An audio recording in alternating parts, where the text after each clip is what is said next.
And let's start and let's begin in Philippians chapter 2, verse 12. Reading in verse 12 to 13. And I have a timer here, mga patid, sikapin ko. Sinikap kong magbasa ng, lagi ko pong ginagamit is King James Version or New King James, pwede rin mga patid. Dahil ang King James Version Bible na translation ay mas dikit po sa original context. So mas may error pa rin pero hindi ganun kadami compared sa iba. But we're going to read is EMP or Amplified Bible dahil may close parenthesis siya na sign na wala siya sa original context pero mas diniinan niya doon sa based on from the word amplified, no? Or ampli, you know. So, mabalalaman nyo. Now, let's read verse 12. So then, magtataka kayo, maikli lang yan, yung verse 12 dyan sa King James or New King James. Pero dito mahaba. Now, you will understand bakit ito ang pinili ko, mga kapatid. Dahil mas, naghanap ako ng version na mas, nandoon yung mga kapatid, mas clear and So then, my dear ones, just as you have always obeyed my instructions with enthusiasm, not only in my presence, but now much more in my absence. Continue to work out your salvation, that is, cultivate it, bring it to full effect, actively pursue spiritual maturity. Let me read that again. Bring it to full effect, actively pursue spiritual maturity with awe-inspired fear and trembling. Using serious caution and critical self-evaluation to avoid anything that might offend God or discredit the name of Christ. Verse 13 says, for it is not your strength, everybody say, not my strength, but it is God who is effectively at work in you, both to will and to work, that is, strengthening, energizing, and creating in you the longing and the ability to fulfill your purpose for His good pleasure. Para kanino, mga kapatid?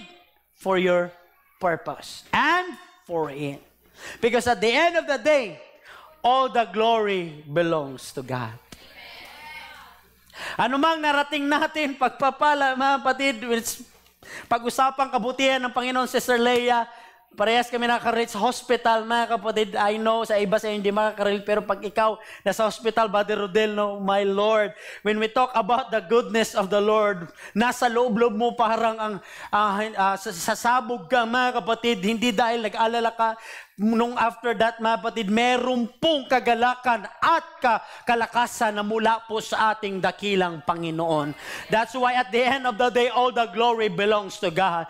Do not be worried if you have problem, if you have worry. Right now, if you have pain, amen. Right now, we will pray under the power of the Holy Ghost that thou will turn it into faith, mga kapatid ko. Amen. Hallelujah. Now, another scriptures, mga kapatid, Acts chapter 5, verse 29.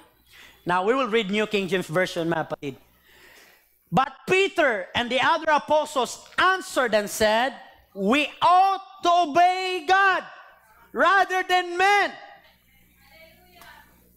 Let me read that again, mga kapatid, in AMP or Amplified Version.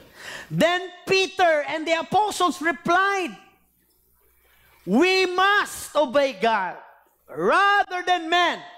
Anong sabi sa dulo? We have no other choice. Sometimes, naalala ko, mga kapatid, parang naalala ko, lagi ako nilalagay sa Panginoon sa, parang, sometimes nakaka-relate kayo, wala kayong choice. Lalo na you have experience that you encounter the Lord, mga kapatid. Gusto mo nang umalis gusto mo nang mag-quit. Pero parang wala akong choice kundi magpatuloy. Wala akong choice kundi sundin ang kalooban niya. Yes, sa loob-loob mo, bahala na kayo dyan. Goodbye na church. Dito na ako sa TikTok world. Dito na ako magbago. Allah, sige, gagayahin ko na sisikat. Kikita pa ako ng malaki. And that is a lie. Now, with the help of the Holy Ghost, mga kapatid, today, ako po'y mangangaral sa tulong ng Panginoon, we must obey God. Everybody say, we must obey God. Lord Jesus, thank you for your word, O Lord God. Bless your people and hearers of your word. In Jesus' name we pray. Clap your hands to the Lord. Amen. Bigyan niyo po ng fist bump inyong katabi, mga kapatid. Yan say, we must obey God. God bless you. You may visit it, mga kapatid. Hallelujah. Ang sabi ng Pilipos, I will read in Tagalog, mga kapatid, Pilipos or Philippians 2 verse 12 to 13. Kaya nga, mga minamahal, tulad ng inyong buong pusong pagsunod, noong ako'y kasama pa ninyo, lalo kayong maging masunurin. Ngayong ako'y malayo sa inyo, pag sumikapan ninyong maging ganap ang inyong kaligtasan ng may lubusang paggalang at pag-ibig sa Diyos. Verse number 13, sapagkat ang Diyos ang kumikilos sa inyo upang inyong naisin at isagawa ang kanyang kalooban. Kaya hindi rin pala maganda na puro desires mo lang ang natutupad at nangyayari. Yung mga prayer request natin na hindi nangyari, mga kapatid, huwag kayong mag-alala. Lahat magsabing, hindi ako mag-alala. Dahil hindi makakalimutan yan ng Panginoon. Amen? Hallelujah. Dahil kung puro desires mo lang din ang masusunod, mga kapatid, that's the reason why merong pause or sela times, mga kapatid, na minsan hindi mo na agaran yan ibibigay sa iyo ng Diyos dahil alam ng Panginoon na mapapahamak ka, kapatid. Hindi ka pwedeng magngarap at mag-pray, send a prayer request, Lord, Ferrari, brand new 2022, pero ni motor hindi ka marunong mag-drive. Amen. Hallelujah. Kaya nga minsan, mga kapatid, ang sabi ng Panginoon, bibigyan tayo ng desires ni Lord na ayon sa kanyang kalooban. Para saan? For your own sake, for your purpose, and for your own good. Because at the end of the day, all the glory belongs to God pa rin, mga kapatid. Mga Gawa 5:29 or Acts chapter 5 verse 29, sumagot si Pedro at ang ibang mga apostol, sa Diyos kami dapat sumunod at hindi sa tao. Now, in our society, mga kapatid, people can customize or edit. Kaya nga, karamihan daw may kasabihan sa Facebook na kapag daw ang pangit sa edit, kumakapit. Meron ng mga effect na mga Facebook ngayon, mga kapatid, kung mapapansin mo, nasanay tayo sa mga social media na nako-customize na lahat, na kaya nang madaliin. At sa sobrang bilis ngayon ng panahon ng teknolohiya, sa proseso, hindi tayo masyadong makasabay. And speaking of customized, mga kapatid ko, amen, na dati hindi naman pwedeng pagsamahin yung dikolor at puti. Ngayon pwede na. Kasi may Sunrox na nakayang magpagtanggal ng mansa ng dikolor at ng puti. Before, bawal yun. Mag-chlorine ka muna, di ba? Nakaka-relate sa mga Mindanao na yung chlorine at merong tagatanggal ng kalawang na nasa Mindanao ko lang mabibili. Wala dito sa Manila. Yung kapag kukuha ka lang ng walis tingting, isawsaw mo lang doon, ituksok mo doon sa kalawang, at kapag nasobrahan mo, butas yung damit mo. O, di ba? Nakaka-relate kayo taga Mindanao?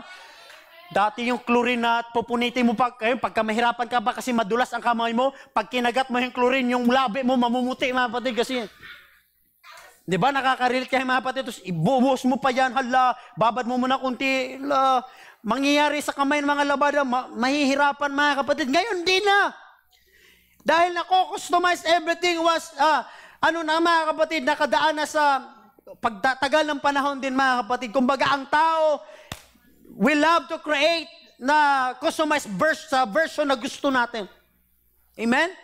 Gusto lagi natin na ayon sa ating pong gusto. Amen? Kaya nga, may mga laro at karamihan ng games ngayon is kaya mo maglagay ng karakter na kamukha mo, na kagaya mo, mga kapatid. Amen?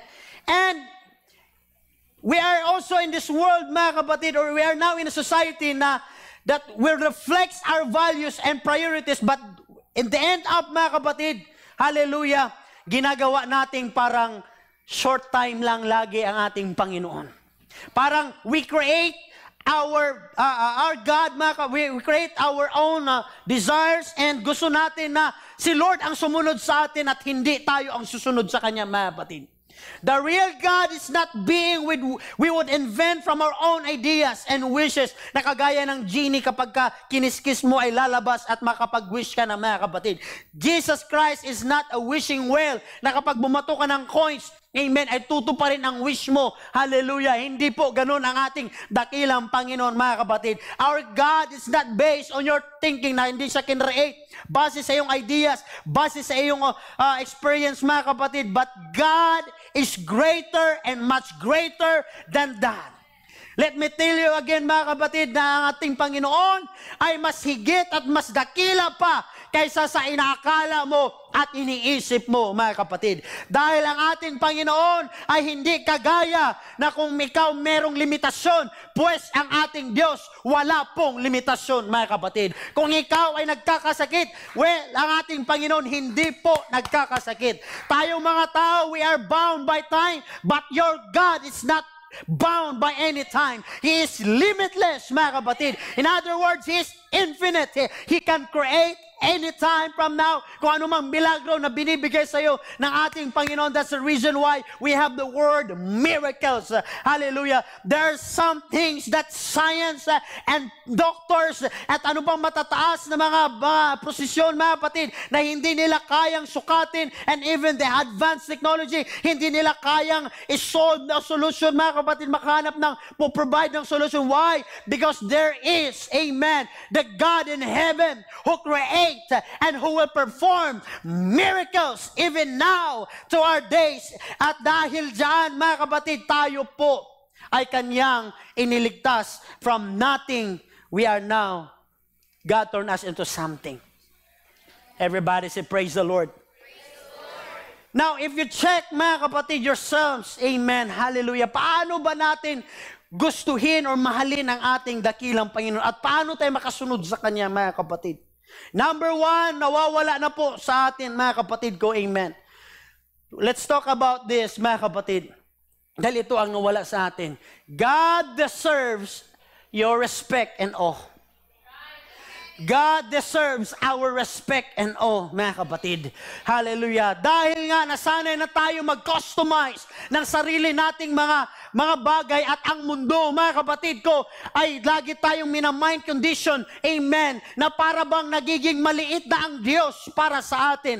At kapag tayo po'y nasasanay na yun po ang unang kasinungalingan, Sister Leia, kagaya ng tinuro ng D-class, mga kapatid ko, amen, na nagtanim ng doubt, amen, ang serpent kay Eve, mga kapatid, because first thing first, God commanded Adam and Eve, hallelujah, na malinaw ang salita ng ating dakilang Panginoon. Pero anong ginawa ng serpent, mga kapatid ko? Nagtanim siya ng doubt, hallelujah. Mamamatay ka ba talaga kapag kinain mo yan? Para sa panahon natin ngayon, mga kapatid ko, amen, lagi pong and you to be what we call this, mapagmatsag, mga kapatid, sa Facebook, kumakalat ngayon, hallelujah. Ang sabi nila, if money is the root of all evil, then why is the church collecting money? Tapos marami pa nagko-comment doon, ganito, ganyan, yung mga ano na yan, ang habol niyan, ganito, para lang sila, ganito, yung mga, I tell you, iba po ang ating dakilang Panginoon, mga kapatid. Why? Because that is out of context, mga kapatid. Pag binasa mo, ang sabi ng Bible, the love of money is the root of all evil. Pero ang kanilang nilalabas lang doon, mga kapatid, and they put doubt sa mga maglilingkod at sa mga anak ng ating dakilang Panginoon. Kaya maiba sa atin kung hindi tayo mag-ingat, tayo po'y mapapahamak, mga kapatid. Hallelujah. Kaya ngayon, nasasanay na tayo, amen, na kagaya ng mga panahon natin na medyo hindi na tayo mapapansin natin yung busy, mga kapatid, na word, B-U-S-Y, amen, hallelujah, na lagi nating excuse or lagi nating ginagamit na term kapag tayo po ay lalo na pag ina-assign, mga kapatid, at lalo na kapag tayo din ay tinatawag na ng Panginoon, hallelujah. Lagi natin sinasabi, I'm busy, I'm busy, I'm busy, hallelujah. At karamihan ngayon, mga kapatid, amen, we are not giving God deserve respect and awe, mga kapatid. I tell you, God is still powerful and He created the entire universe out of nothing. Kung makikita mo ang galaxy, amen, and sun, akala mo nag-iisang araw lang yan. But if you check in science, mga kapatid, using the telescope, napakarami pang galaxy. Hindi lang nag-iisa, mga kapatid ko. And gaano ka lang din kaliit at gaano kaliit ang earth, mga kapatid. In other words, God created this entire universe. Amen. Hindi dahil aksidente, but for you, my brothers and sisters in the Lord.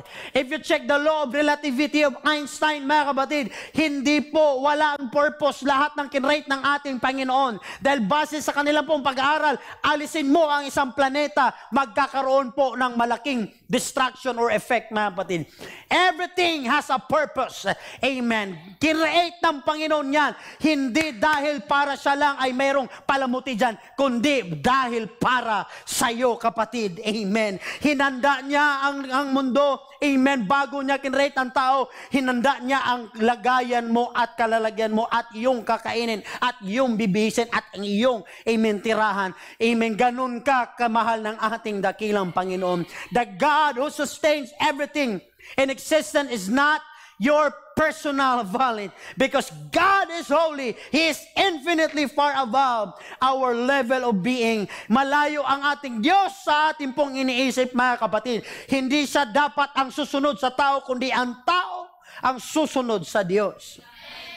Exodus 15 verse 11, who is like you among the gods? O Lord, glorious in holiness, awesome in splendor, performing great wonder. Sinong gaya mo, O Panginoon? Sa mga Diyos, sino ang gaya mo? Maluwalhati sa kabanalan, nakasisindak sa pagpuri, na gumagawa ng mga kababalagan. God is righteous. Everybody say righteous. His character defines right and wrong. He holds you and I accountable and judge the world according to that standard. In other words, we are measured according to God's standard. Let me say that again. We are measured according to His standard. Not my standard, not this government or politics or celebrity standard na hindi porkit sinuot ng celebrity yan, amen, ay kaya-aya na yan sa harapan ng ating Panginoon. Hindi porkit na-customize na lang sa libutan na we are now, ito na yung Christian world ngayon, ay gagaya na rin tayo, mga kapatid. No, sir, no man. We must obey God rather than man. No, sir, no, ma'am. I must obey God rather than man. That's why God deserves, amen, our respect and awe. In other words, amen, if you check the word awe in dictionary, mga kapatid, mas malalim from the word relative to respect, amen, but giving, amen. It's like you are ashamed na hindi ka kaya-aya, mga kapatid ko, amen. Hallelujah. You give honor and high respect or fear, amen, to God. Dahil yan po ang nawawala sa ating pong karamihan ngayon, mga kapatid. Dahil karamihan po sa mananampalataya, okay na lang, nasasanay tayo, mga kapatid, amen, na preaching na lang tayo darating, hallelujah. Ang tunay na magsasamba, amen, ay hindi lang preaching dapat dumarating, mga kapatid. Kung nais nating mapalangit, dapat din tayo makarating sa simbahan, dahil ang simbahan, isa sa mga tools, amen. I know, you have a reason, pandemic ngayon, Pastor John, ganito, ganyan. Tapos na ang pandemic, mga kapatid. Welcome na ulit, welcome mag-close, balik tayo sa online, mga kapatid, amen. That is not our excuse na lagi tayong magsasabi, ayokong pumunta sa church kasi delikado. Pero nakakapunta ng mall, nakakapunta ng mga beach, nakakapunta ng mga Ferris wheel, nakakapunta ng Tagaytay, nakakapunta. Tapos, pagka tanungin mo, gusto nyo pumunta ng langit, dalawang kamay, pati paa magtataas, mga kapatid, gusto ko mapalangit, pastor. Pero hindi makapunta ng church. That's why the Bible said, do not forsake the assembly or fellowship together. Makakakuha ka ng kalakasan na makita mo si Nanay Sita in spite of sa kanyang kalagayan nagpapatuloy, mga kapatid. Makita mo, amen, Yama family, Sir Eunice at kasama nila, hallelujah. Si Brother Buben and his wife nandito.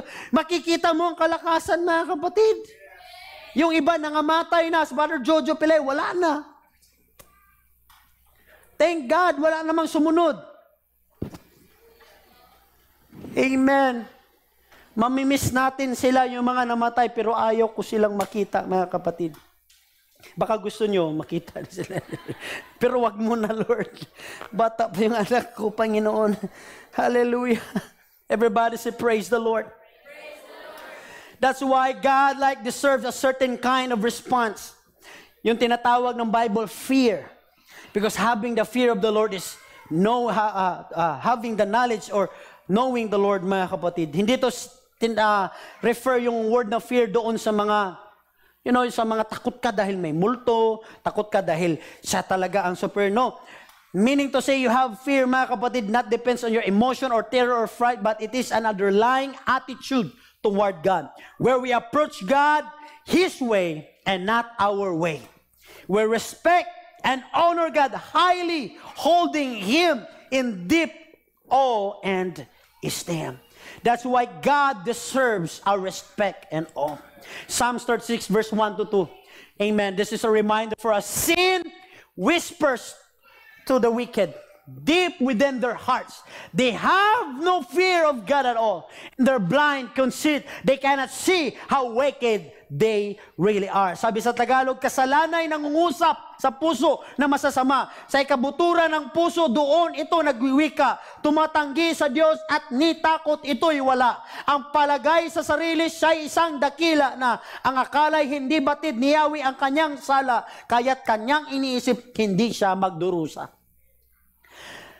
I know that every Sunday, God reminding us that God loves us so much. He is the merciful God. His love is infinite and limitless. But don't forget also that He is not just the love of God. He is not just a loving God. But God also has a judgment. Kaya natin inaabuso ang Diyos. Bakit? Kasi ang binabasa mo lang at gusto mong basahin at pakinggan yung pag-ibig at pagpapatawad ng Panginoon. Pero hindi natin binabasa yung parusa that God will send judgment and wrath for those people. Sa mga matitigas ang ulo at mga pasaway, mga kapatid, do not forget, yes, we serve a loving God and loving and a faithful Father, and thank God for that. But don't forget also, He is the God of judgment. Na hindi magdadalawang isip ang Panginoon at wala siyang tinatangi kahit sino ka pang presidente o sino ka pang leader. Amen. Ang Diyos po ay matapat na magparusa din sa mga matitigas at mga pasaway na kapatid. But those who are faithful, God will always reward the faithful. Everybody say, praise the Lord. That's why obedience is important, mga kapatid. Hallelujah. Now, balik tayo, mga kapatid ko. Kapag ang kasalanan ay bumulong sa iyo, mga kapatid, ang effect pa naman ng kasalanan na nalaman natin sa discipleship class kanina, mga kapatid, it will produce guilt. Ano pa yung kanina yung tatlong bagay? Shame. Ano pa yung isa? Yan. Kahit isang dyan sa tatlong yan, ayaw ng Panginoon yan, mga kapatid, na mangyari sa atin. That's why, na tinapos na ng Diyos sa cross ng Kalbaryo, mga kapatid. Bakit? Ang kaaway lagi pong bumubulong. At alam nyo ba, kapag ikaw maniniwala na kapangyarihan ang kaaway, dahil ano sabi ng Bible, the devil is what? Liar. Ano ang kaaway, mga kapatid? Sinungaling. Sabihin mo yan sa kaaway, sinungaling ka. Amen. Hallelujah. Kaya nga, huwag kayong makinig, mga kapatid, sa bulong ng kasalanan. Amen. At kapag pinagpatuloy mo ang bagay o kasalanan, manganganak at manganganak ang kasalanan hanggang sa ikaw ay magdurusa at mapapahamak ka, mga kapatid. Amen. That's the reason why nawala na ang yung fear, nawala na yung respeto, nawala na, mga kapatid. Bakit? Unang effect ng kasalanan, mag-shame, maglalagay ng shame, guilt, and condemnation. At kapag nangyari yun, ayaw ko na magsimba, ayaw ko na mamunta dahil sila lahat judgmental. Kahit wala ka pang naririnig, advanced thinking ka na, mga kapatid, naririnig ko na yung boses ni Teacher Joan Cortez, sasabihin na naman niya. Kita-kita na yung ano mo. Kahit wala pa nga sinasabi. Yun yung produce ng kasalanan, mga kapatid. Ayaw kanyang papuntahin, palapitin sa kay Kristo. Dahil kapag ka ikaw lumapit kay Kristo, ang sabi ng Bible, matapat na magpapatawad at ang sabihin sa'yo ng Panginoon, welcome home. Kaya nga, binasa natin sa last verse ng discipleship class, this is God's family and reality. Akala mo, ito ang lugar na to doon sa mga banal na mga perfect na mga sabi na Badirico, di ba? Hallelujah, itong simbahan. No, but this is a one-day church. This is a reality. All of us na gathered para saan? Para tayo maayos, mga kapatid ko. May iba-iba dito, mamamatay tao dati, pero glory to God, hindi na mamamatay tao. Dati mga lasinggero, pero binago ng ating Panginoon, di ba, Padre Angelo? Dati mga sabungero, ngayon hindi na, binago ng Panginoon. Dati mga babaero, binago na ng Panginoon. Dati mga bumbero, ngayon pulis na, mga kapatid. At the end of the day, all the glory belongs to God. Binago. In other words, pare-parehas lang tayong ginasya ng ating Panginoon.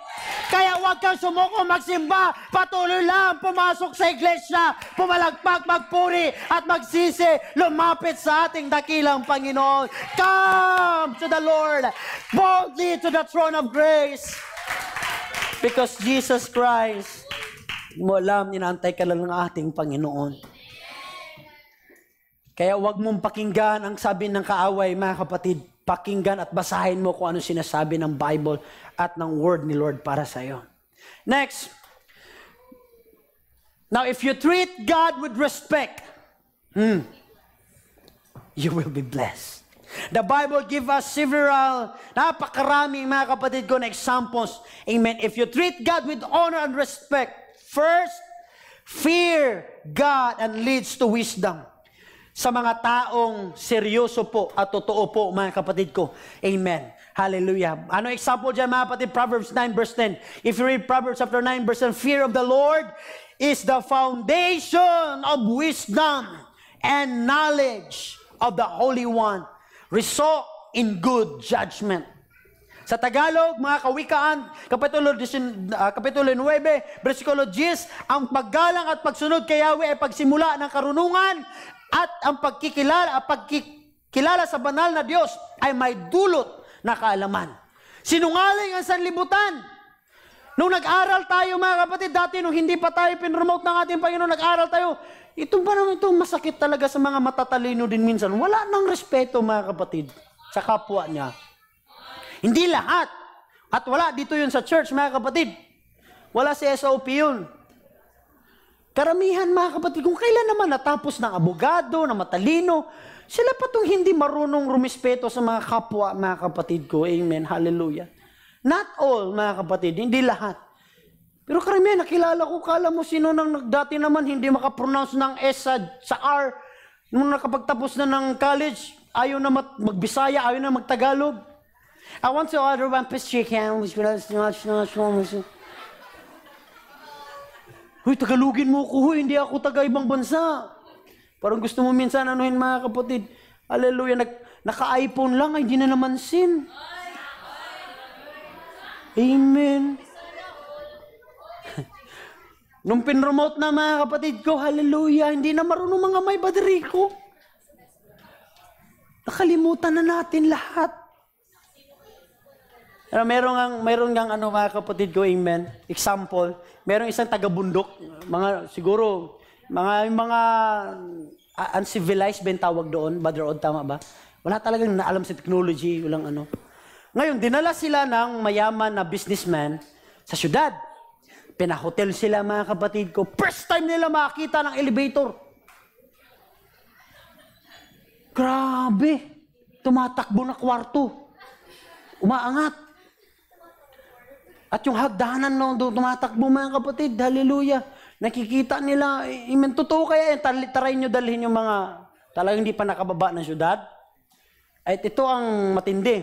Nung pumasok na sila sa room, i-decard yun, di ba? Wala lang yung disusi. Naggulat sila, tumunog, mga kapatid. Grabe. Tunog lang pala ang kailangan. Tit! Hindi na alam, decard yun eh. Pasok sila, mga kapatid ko. Siyempre, naman sa probinsya, sanay tayo, di ba, magkabo sa atabay. Talagang mano-mano ka, minsan madulas ka pa, may ihi pa ng palaka, may ano. Talagang pag-igib ka doon, mga kapatid ko. Ngayon, nakita nila yung gripo. Ano to? Ginaganon, tinipitik-pitik nila mga kapatid. Tinitignan talaga nila yung gripo, pambihira. Ano to? Parang, di naman siya ahas o ano, pero may butas. Tinuruan ng mga kapatid ko yung nag-guide sa kanila, naglagay ng gamit nila, binuksan. Alam nyo nangyari mga kapatid, sinamba nila yung gripo. Grabe nila, sabi nila, grabe yung milagro. Kasi may tubig na lumabas sa gripo, nakadikit sa pader. Alam nyo sa amon, sa tubig, gikan sa ilalim sa yuta. Sa inyo, gikan din nakadikit sa pader. Grabe niya, grabe, may kapangyarihan dito sa ano na to. Galing. Alam nyo ba mga kapatid, yung mayaman, ang ginawa ng mayaman, sabi nila, okay, bumaba na sila mga kapatid, tuwang-tuwa na sila, shower sila doon mga kapatid ko, nakalimutan pa nilang isarado. Pagbaba na nila, sabi ng mayaman, ngayon dahil nandito kayo, since na binili ko yung lupa inyo na ano, hilingin nyo lahat ng gusto nyo, ibibigay ko. Wow. Siyempre, kung ikaw yun, Brother Jeff, anong hilingin mo? Bilyonaryo ang nagtanong sa'yo, money is not an issue.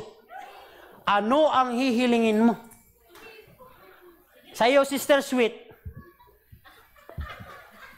Alam nyo, hiniling nila? Yung gripo. Yun yung wala sa kanila kasi sa probinsya, wala namang Maynila doon. Dahil ang akala nila, kapag dinala nila yung gripo, idikit nila sa pader, may awas na tubig. Kasi ang buong pakala nila, may magic doon mga kapatid. E di ngayon, nagtaka naman yung bilyonaryo, bakit yun yung hiniling nyo? Alam mo naman mga kapatid, para sa kanila mahalaga yun. Dahil hindi na sila magbubungkal ng napaghahanap ng tubig, napakahirap. May tubig na, biruin mo, pagbukas mo palang may tubig na mga kapatid. Biruin mo, hindi hiniling yung bahay, sasakyan, ng lupa, may pera, hindi. Gripo. Grabe, biruin mo, gripo mga kapatid ko. But we all know, behind, doon sa faucet, sa gripo na yung mga kapatid, is napakaraming proseso, hose dyan, and pagkabaybayin mo, ang ending is, Manila Dam, o kaya doon ka sa Eco Park, ang bagsak. In other words, may source para lalabas yung tubig. Wala doon yung magic na sa gripo mga kapatid. Hallelujah. Ibig sabihin, yung source, hindi siya yung source. Yung gripo. Isa lang siyang instrumento para lumabas yung tubig mga kapatid, pero hindi siya yung source. Wala sa kanya talaga galing yung tunay na pagpapala. Ibig sabihin, yung gripo, pag tinorn off mo, wala. Tapos. Tuyo.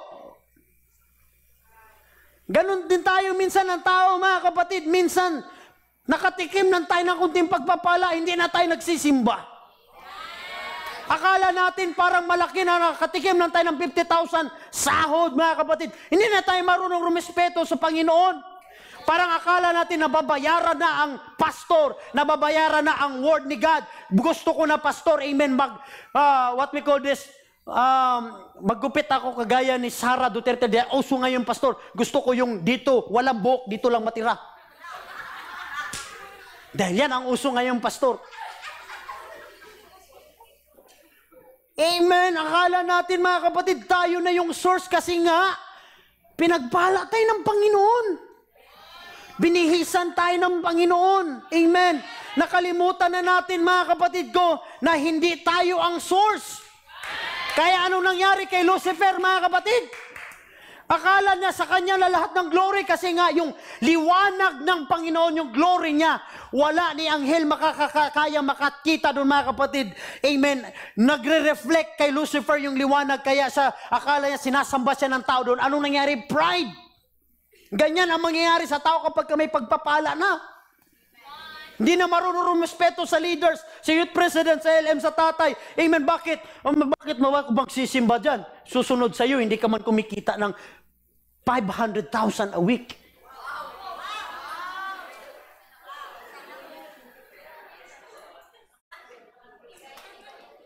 Kaya nga, mga kapatid, minsan lang tayo binago at nilinis at kinuha ng ating dakilang Panginoon.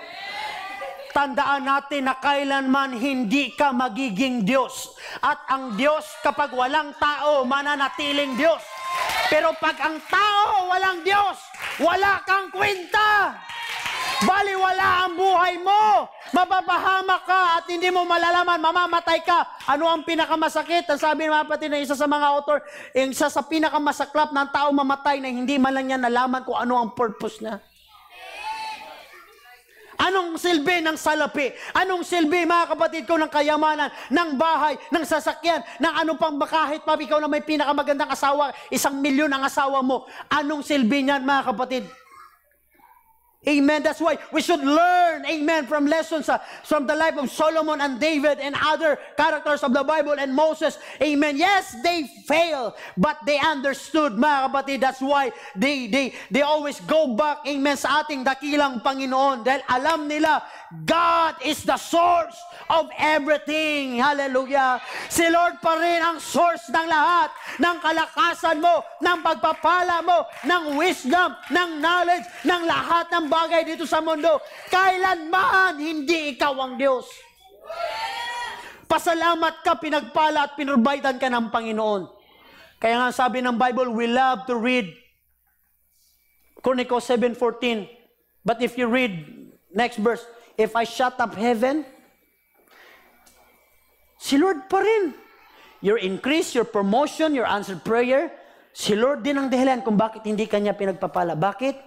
It's because of your disobedience. That's why having the fear of the Lord is the foundation of wisdom. Hindi yung wisdom ng sa sanlibutan, mga kapatid, kung ano mang mula man. Yes, nag-aral tayo, hindi para ipagmalaki at pagmayabang, mga kapatid. Ang posisyon mo nandito sa Lord, glory to God na meron ka niyan. Pero hindi yan lisensya para apakan mo at yurakan mo ang iyong kapwa-tao. That's why the Bible says, i-treat mo ang kapwa at bawat isa, hindi na nakalalamang ka, kundi ikaw, kagaya sa sarili mo na nirerespeto mo, mga kapatid.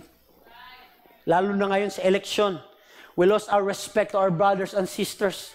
And we forgot that we are Christians, followers, Christ followers, Christ-like, mga kapatid. Hallelujah. Nakakahiya sa ating Panginoon. Amen. Yes, we need to remind them. And thank God there are some of you who reminded them, amen, that what we call this toxic attitude, mga kapatid ko. But I tell you, it's not worth the fight on social media. Amen. We must bring them to our knees. Amen. Because the battle is for the Lord. Our job is to pray, not to condemn them, not to judge them. Amen. But to pray and love them, mga kapatid ko, because they don't know what they do.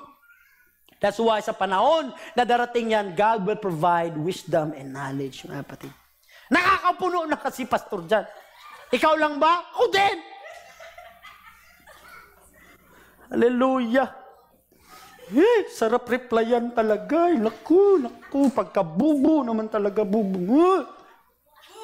Pero, palalahanan ka ng Panginoon, relax. Relax.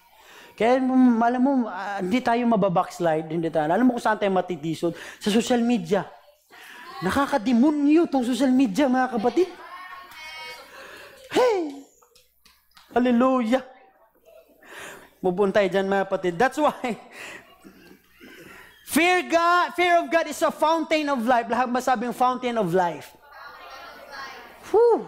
Pag sinabi mong fountain of life, refreshing, magbibigay ng strength, lahat, mga kapatid. Yung work mo, yes, malaki sahod mo, pero mamamatay ka sa stress. Lalo na yung boss mo na puro send ng trabaho, di ka pa natatapos sa isa. Amen? Oh, amen na, amen to. Hallelujah, di ba, mga kapatid? Kahit pa sabihin mong mayaman, pero na-stress ka pa rin. Tignan mo yung mga vlogger na sikat, Jamil, lahat, meron na sila. Meron ng bahay, may sasakyan, lahat na ng gustong bilhin nila, mabibili nila. Pero nangyari, wala pa rin kwenta. Bakit? Hindi man naglilingkod sa Panginoon. Kaya ikaw, wag mo ikumpara na, porkit wala ka ng sasakyan, sapatos na bago, kagayahin mo na, buti pa sila pinagpala. Ang sukatan ng basihan ng tunay na pagpapala, hindi sa material, mga kapatid. Ikaw ang tunay na pinagpala. Dahil nakilala mo at natagpuan mo ang source at lumikha ng lahat. Ibig sabihin, bakit ka maiinggit? Ikilala mo ang Panginoon mo, siya ang naglikha ng lahat.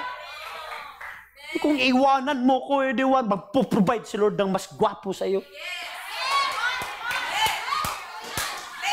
tandaan mo, bukas luluhod din ang mga tala. May ganti rin. Hindi sa akin. Amen? May stress ka kapag sa social media ka lahat, mga kapatid. Mamamatay ka ng maaga. Kaya nga, may iba-iba man kayong iboboto. Please, magrespetuhan tayo sa bawat isa. Amen? Kaya pag kayo magtatanong, Pastor John, sino iboboto mo? Magagalit ka ba o hindi ka magagalit? Kasi pag sabihin ko to, baka mamaya magalit ka. Sino muna iboboto mo? Ayun ang iboboto ko. Para hindi tayo magalit, huwag kang magalit. Kasi mamamatay, mahirap. Mabuo na nga tayo dyan, hahaba pa tayo mga pati. I'm about to close. Proverbs 14:27. Fear of the Lord is a life-giving fountain. It offers escape para saan? From the snares of death. In other words, sa Tagalog, mga kapatid ko, amen, kapag meron kang takot sa Diyos, ang paggalang at pagsunod kay Yahweh ay bukal ng buhay at ang taong mayroon nito'y malayo sa bitag na kamatayan. Kaya nga yung pagsisimba mo, yung pagtanggap mo na salita ng Panginoon, hindi mo alam yan po ay buhay. Na salita, living word of God. Magagamit mo yan, mga kapatid ko, hindi man sa ngayon. But the Lord assures you that the word of God will not come out void, but it will give life and prosper for you, for us, for me, for every one of us, mga kapatid. It will provide wisdom and knowledge. Kaya nga sinungaling, mga kapatid ko, ang bulong ng kaawit, ang sanlibutan, mga kapatid. Fear of God enriches life. Sabi nila, kapag ikaw daw ay masamang tao, masamang damo, matagal Hindi. Dahil malayo ang sinabi ng Bible, mga kapatid. Kapag ikaw ay masamang tao, lalo na drug addict ka, maaga kang St. Peter ang punta mo, mga kapatid. Now, that's why we need to have the right attitude toward God, mga kapatid. Why? It's because right attitude, amen, toward God is rewarded. Everybody say rewarded. Hindi man napapansin yan minsan ni pastor, hindi man yan napapansin ng leader, hindi man napapansin ni brother and sister. Kaya minsan hindi mo na, 'di ba sabi ng Bible, 'di ba, kapag ikaw ay sikretong nananalangin, sikreto ka rin pagpapalain ng Panginoon. Amen. Hindi mo na kailangan i-post sa Facebook, I'm praying. 18 hours work praying. Hindi mo na kailangan ipaalam doon, mga kapatid ko, amen, na magdasal-dasal ka, may kamera lahat. Pag tuwing eleksyon ka lang magdadasal. Pero pag walang eleksyon, hindi ka magpipray. Tapos kapag walang problema, hindi ka magpipray. Ginagawa natin parang tulpo ang Panginoon, sumbungan. Amen? That's why we need to have the right attitude, mga kapatid. It's because if you have the right attitude, the abundance of the heart, lalabas yan kung anong kinikilos mo, pinanalita mo, mga kapatid, everything. That's why if you have fear of the Lord, Proverbs 22 verse 47 of 4, Proverbs 22 verse 4, true humility and fear of the Lord lead to riches, honor, and yan ang totoo. Hindi yung masamang damo. Hindi yun. Totoo, mga kapatid. Dahil marami akong kilala. Kahit kababata ko, mga adik, namatay maaga. Sayang yung gandang lahi nila. Buti pa ako, hindi naman kagandahang lalaki, pero sa anak na lang bumabawi. That's why true humility and fear of the Lord will bring ang paggalang at pagsunod kay Yahweh at ang kapakumbabaan ay nagbubunga ng yaman, buhay, at ang pangit ng buboto mo, hindi ako pabor sa sasabihin mo, ganito, ganyan, dilawan kayo, ito, ganyan, mga kapatid. It is not worth the fight. Hindi ko pag-aksayahan ang oras ko sa iyo. Dahil kahit sino man maging presidente dyan, si Mrs. pa rin ang presidente ng bahay. The last, before I close, if God is really a big deal, you will. Pag may respect ka kay Lord, mahal mo ang Panginoon. Kaya nga importante na mauna yung love mo sa Kanya eh. Kasi susunod na yan lahat ng bagay.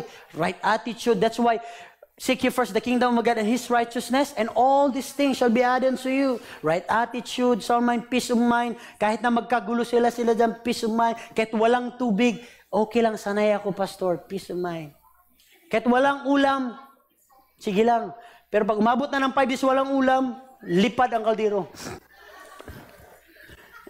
Ibig kong sabihin, mga kapatid, if you serve the Lord, mga kapatid, Philippians 2:12-13, this is one of most important, mga kapatid, because attitude toward God, or this important attitude toward God will inevitably lead to action. Ibig sabihin, work hard speaks of action, sabi ng Bible. Work hard to show the results of your salvation. Kaya nga, hindi lang tayo puro pakinig ng pakinig, kundi kailangan din nating isa katuparan ng salita ng Panginoon. Salvation, and sabi ng Bible, obeying God with deep reverence and fear. For God is working in you, giving you the desire. Sino nagbigay ng desire? Hindi desire mo lagi. Si Lord mag-establish ng ways. That's why God will direct your paths, mga kapatid, if you surrender and obey the will of the Lord.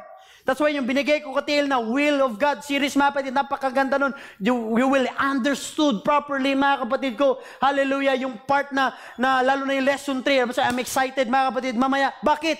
Doon mo maintindihan na hindi mo lang para puro lagi sunod ka lang sunod sa sarili mo, mga kapatid. Kapag ikaw lagi ang naususunod at nauuna, mapapahama ka. Pero kapag si Lord ang mauna, kahit pa mayroong panghaharang dyan, mga kapatid, walang makakapigil sa'yo. Hindi ka mapapahamak, mga kapatid.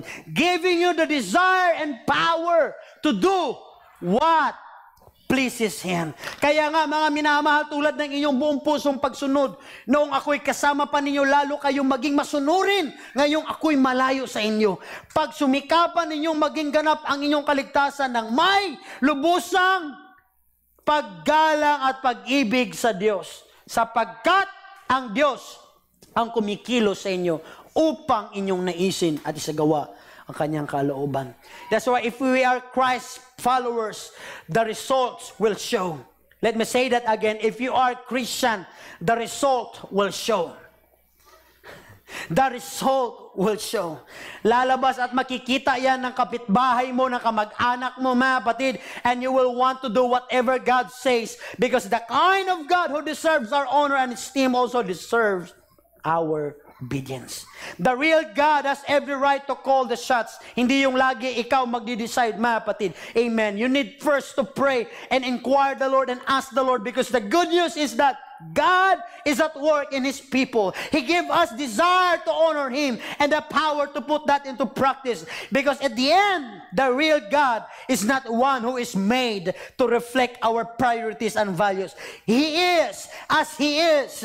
At wala makapagbabago doon, mga kapatid. In all His glory, majesty, power, holiness, righteousness.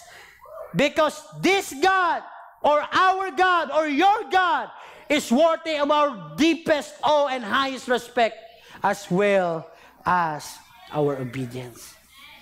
Hindi mo kayang sumunod kung wala kang respeto sa Diyos. Hindi mo kayang sumunod kung wala kang pagmamahal sa Diyos. Let us all stand, mga kapatid. Brother Jackie Paul, please come to the front. And then si Brother Kit, halika muna kayo dito. Tatlo kayo, Brother Aldrin. For example, ito si Peter, mga kapatid. Si Brother Kit, yan nakapula si Peter kasi si Peter aggressive. Amen. Si Brother Jackie Paul yung guard. Halika, Jackie. Nandiyan ba si Jack? Wala. O, dali, ikaw na lang, Brother Angelo, yung guard kasi mukha kang bouncer. Kayang-kaya yan, mga kapatid. Ang sabi ng Acts chapter 5, here's your assignment. Read Acts chapter 5. Okay? You will relate this story, mga kapatid. This is Peter. Kunwari lang, dalawa lang sila. And apostles. Na ikaw yung guard. Doon ka muna, Brother Angelo. Now sila ay pinagbawalan na mangaral ng salita ng Panginoon, mga kapatid, that time. At alam natin, mga kapatid, after the cross of Calvary, it put to shame to them na pag ikaw mangaral na mayroong taong pinako sa cross ng Calvary, customary nila na nakakahiya yun. Dahil doon na mga namamatay sa cross ng Calvary ay mga magnanakaw, mga mamatay tao, may mga criminal, in other words, mga wala ng pag-asa, mga kapatid ko, amen. Sila po'y may malaking kasalanan at nakakahiya yun. Pero anong ginagawa ng mga apostles? Si Peter at mga apostles patuloy nangangaral. Kayong dalawa magsabing, praise the Lord. Praise the Lord. Oh, wala, ito'y pa to, hindi pa bulldog. Ulit, 1, 2, 3, praise the Lord. Praise the Lord. Yun. Anong sabi ng Bible? If you check Acts chapter 5, mga kapatid, dumating ngayon ang guard. Sabi mo ba, anong ginagawa nyo? Ba't nandito kayo? Anong ginagawa nyo? Ba't nandito? Yung hotel mo, bouncer talaga, di ba? Alam nyo bakit, mga kapatid? Kasi nga, pinagbawalan nga silang lumabas at mag-preach ng gospel, ng word ni Lord. Bakit? Kasi nalaman nila na si Pedro at mga apostles nagpapagaling at maraming mga tao na naligtas, nagbabautismo, nagpapalayas ng mga demonyo, mga kapatid. Magtataka sila, di ba, hinuhuli na kayong pinapatay? Bakit pa kayo lumalabas? Alam nung nangyayari, pag galit na galit yung guard, mga kapatid, amen, lumapit yung guard, anong ginagawa nyo dito? Ba't pa kayo nangangaral? Pero anong sinabi nila, mga kapatid? Sir, di kami sumusunod sa tao, sir. Sa Diyos kami sumusunod. Bakit? Wala kaming choice.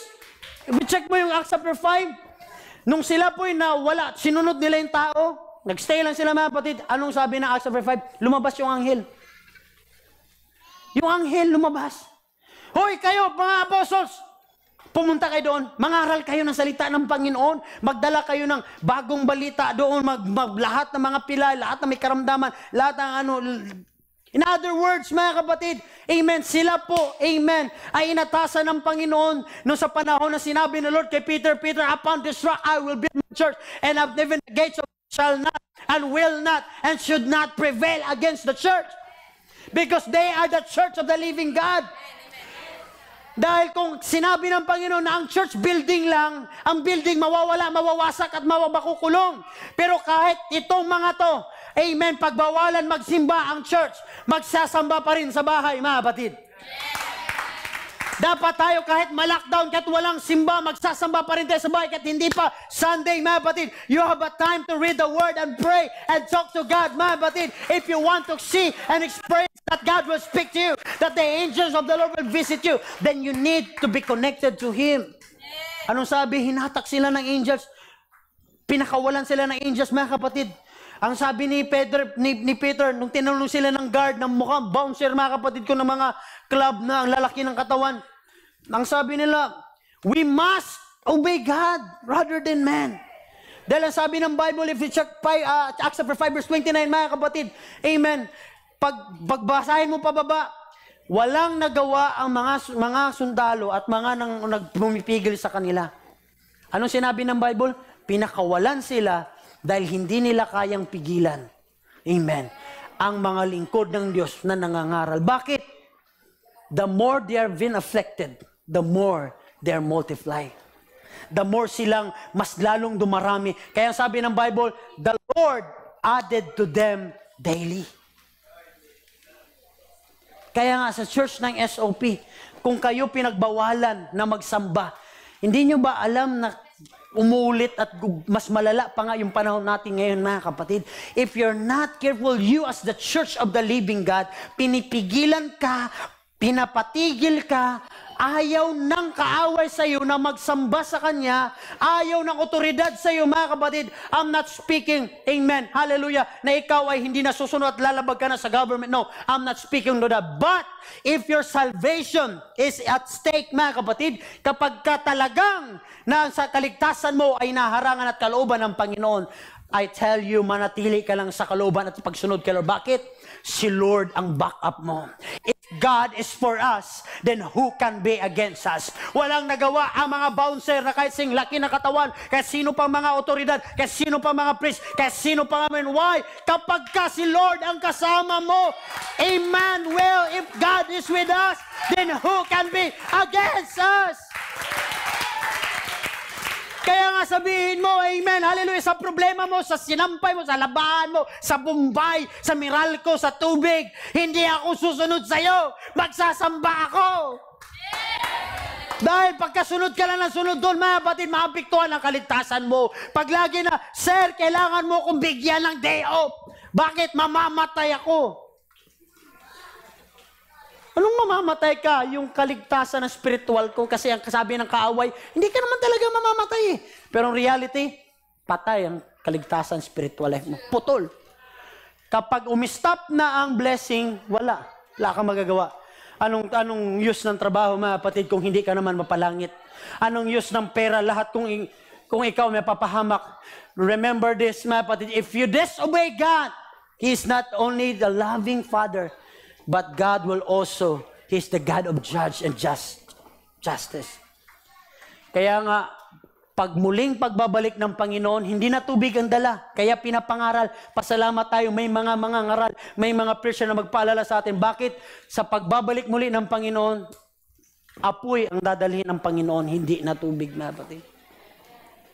And that's why we need to obey. Sir, I'm sorry. I know that is important. But kulang ang buhay ko na hindi makapagsamba sa Panginoon. Come on. Kapag ikaw wala nang gana magpuri sa Panginoon, magsimba, nawawala na yung respeto mo kay Lord. Hindi mo na napapriority ang ating Panginoon. Why we should give value, mga kapatid, sa ating relasyon, sa ating dakilang Panginoon. Si Lord rin ang mahalaga dahil alam natin at the end of the day, we shall be like Him. God bless you. Thank you, Peter and apostles. That's why today, church, if you're not, kung kayo po'y mapagmasid, makikita mo na malapit na ang muling pagbabalik ng ating Panginoon. The last trumpet, isang trumpeta na lang inaantay natin. And the end is come. The end is come. Everybody say, praise the Lord. Let us pray, mga kapatid. Taas natin yung mga kamay. You don't have much time, but let us ask the Lord today. Lord, tama pa ba ang ugali ko, Panginoon, sa'yo? Kung meron man, Panginoon, na hindi kaya-aya sa iyo, can we just pray like that, mga kapatid, na Panginoon, ayaw kong manatili na ugali ko ganito na hindi ako marunong sumunod sa iyong kalooban, sa aking katamaran, sa aking pong pagiging busy lagi, Panginoon. This is not excuse, God. I pray, Lord, that you will teach me to pray, teach me to worship you with spirit and in truth. Give me purity, God. Pwede man magkaroon tayo ng prayer na ganyan, mga kapatid. Lord, patawarin mo ko sa aking mga pagkakamalit, pagkakasala. Lord, ayoko na naman natili sa ganitong sitwasyon, God. Hallelujah. Gusto ko, Panginoon, na ikaw ang ma-please, God. Pagod na ako, Panginoon, hallelujah, sa cycle na ganitong mga bagay sa mundo, Lord. Hallelujah. Gusto kong maranasan muli ang fountain of life. You are the source of you are my everything, God. Hallelujah. Linisin mo at patawarin mo ko, Panginoon. And let there be, Lord Jesus, hallelujah, your presence, your love, ang iyong yapos, Panginoon, sa akin ay muli kong maranasan at maramdaman dahil gusto ko, Panginoon, ikaw ang malugod at hindi ang mga tao, hindi ninuman. But I want you, God, to be pleased. Ayaw ko, Panginoon, na hindi maligtas, O Lord. Gusto ko kasama aking pamilya at mga mahal sa buhay, Lord God. Tulungan mo ako, turuan mo ako mabago aking ugali, God. At higit sa lahat, marunong sumunod. At patuloy na magsumikap, Panginoon, sumunod sa iyong kalooban. Because I don't want my son, my family, my wife, my husband to go to hell. Because I want, Lord God, to be with you. We want to be with you, Lord. That's why help us, Lord Jesus, to obey your words and your commandment, Lord. Love the Lord with all your heart, with all your strength, with all your mind, with all your soul. And you shall love the Lord with everything. And you shall love your neighbor as yourself. Help me, Lord God, to obey your words, Jesus Christ. In Jesus' name we pray. Tapos na tayong manalangin ng prayer of repentance, mga kapatid.